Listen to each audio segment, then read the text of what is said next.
샬롬 3월 14일 화요일 하나님 나라를 시작하는 말씀 묵상 시간입니다. 오늘 우리에게 주시는 하나님의 말씀은 마태복음 21장 1절부터 11절까지의 말씀인데요. 김영태 장로님께서 말씀을 읽어주시겠습니다. 하나님 말씀에 귀 기울이시기 바랍니다. 그들이 예루살렘에 가까이 가서 감난산 백바게에 이르렀을 때에 예수께서 두 제자를 보내시며 이르시되 너희는 맞은편 마을로 가라. 그리하면 곧 매인 나귀와 나귀 새끼가 함께 있는 것을 보리니 풀어내게로 끌고 오라. 만일 누가 무슨 말을 하거든 주가 쓰시겠다 하라. 그리하면 즉시 보내리라 하시니 이는 선지자를 통하여 하신 말씀을 이루려 하심이라. 일렀을 때 시온 딸에게 이르기를 내 왕이 내게 임하나니 그는 겸손하여 나귀 곧 멍에 매는 짐승의 새끼를 탔도다 하라 하였느니라. 제자들이 가서 예수께서 명하신 대로 하여 나귀와 나귀 새끼를 끌고 와서 자기들의 겉옷을 그 위에 얹음에 예수께서 그 위에 타시니 무리의 대다수는 그들의 겉옷을 길에 펴고 다른 이들은 나뭇가지를 베어 길에 펴고 앞에서 가고 뒤에서 따르는 무리가 소리 높이 이르되 호산나 다윗의 자손이여 찬송하리로다. 주의 이름으로 오시는 이여 가장 높은 곳에서 호산나 하더라. 예수께서 예루살렘에 들어가시니 온 성이 소동하여 이르되 이는 누구냐 하거늘 무리가 이르되 갈릴리 나사렛에서 나온 선지자 예수라 하니라. 아멘.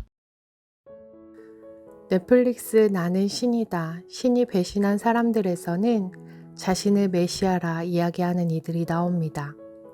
자신이 메시아라고 주장하며 자신에게 몸과 마음, 모든 것을 바치라 하며 자신이 가진 권력을 이용해 사람들을 착취하는 사람들이었습니다. 진정한 메시아이신 예수님의 모습은 그들의 모습과는 전혀 다른 모습이셨습니다. 메시아에 대해 라이프 성경사전에서는 이렇게 설명하고 있습니다. 메시아는 기름 부음 받은 자라는 뜻으로 헬라어로는 그리스도라고 표현됩니다. 구약시대에는 하나님의 선한 뜻을 수행할 수 있도록 하나님께서 친히 선택하시고 기름 부어 구별하여 세운 자, 제사장과 선지자, 왕에게 적용되었던 직명이었습니다. 신약시대에 이 직명이 구세주 예수님을 가리키는 데 쓰이게 되었고 메시아, 곧 그리스도 예수라는 고유 명사로 자리 잡게 되었습니다. 오늘 예수님께서 예루살렘에 입성하시는 본문은 예수님께서 스스로 메시아이심을 드러내시는 사건이었습니다. 예수님 일행은 여리고 성읍을 지나 예루살렘에서 멀지 않은 감람산 부근의 벳바게 마을에 이르렀습니다. 예수님께서 2명의 제자를 보내 나귀를 끌어오라 하셨습니다.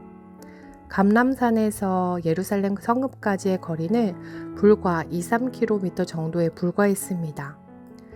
예루살렘을 목전에 앞둔 이 시점에 예수님께서는 왜 갑자기 나귀 새끼를 끌고 오라 말씀하신 것일까요? 십자가에서 하나님의 뜻을 이루시며 고난 당하시는 일주일의 첫날, 예수님께서는 자신이 예언되었던 메시아이심을 드러내시고자 구약에 예언된 스가랴의 말씀 그대로 예루살렘에 들어가신 것입니다. 스가랴 9장 9절의 말씀입니다. 시온 딸에게 이르기를 내 왕이 내게 임하나니 그는 겸손하여 나귀 곧 멍에 매는 짐승의 새끼를 탔도다 하라 하였느니라. 예수님께서는 구약의 왕들이 위풍당당하게 말을 타고 예루살렘에 들어가는 것과는 다르게 겸손과 온유를 상징하는 나귀 새끼의 등에 앉아 예루살렘에 들어가셨습니다. 예수님을 등에 지고 가는 나귀 새끼처럼 우리의 죄를 홀로 다 짊어지시고 골고다 십자가에서 하나님과 우리 사이의 화평을 이루기 위함이셨습니다. 하지만 예수님을 따르는 군중들은 예수님의 의도와는 전혀 다른 반응을 보여줍니다. 제자들은 자신의 옷을 나귀 새끼의 등에 얹어 놓아 왕이신 예수님께 경의를 표했고 사람들은 앞다투어 자기 겉옷을 벗어 예수님께서 밟으실 길 위에 펼쳤습니다. 어떤 사람들은 나뭇가지를 꺾어다가 길바닥에 깔기도 했습니다.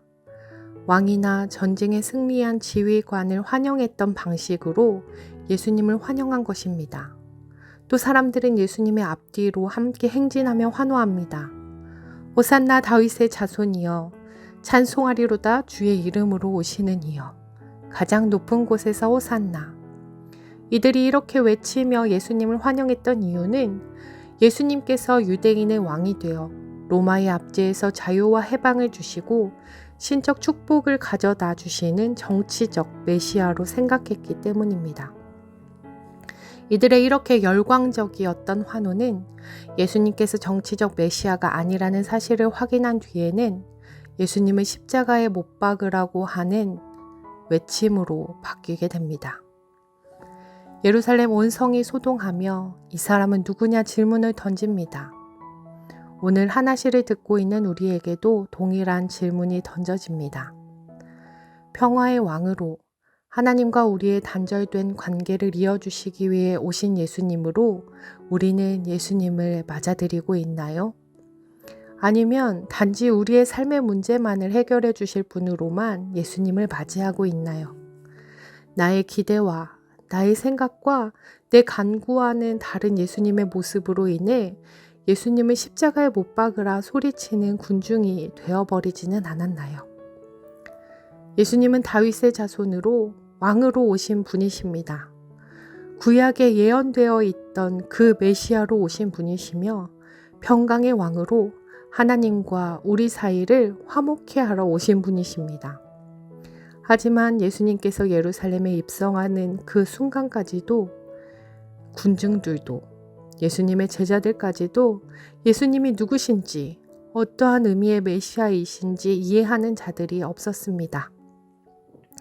우리는 성경을 통해 예수님께서 드러내시고자 하셨던 메시아의 분명한 의미를 압니다. 하나님과 단절되어 있던 우리를 십자가의 속죄 사건으로 인해 구원해 주신 예수님.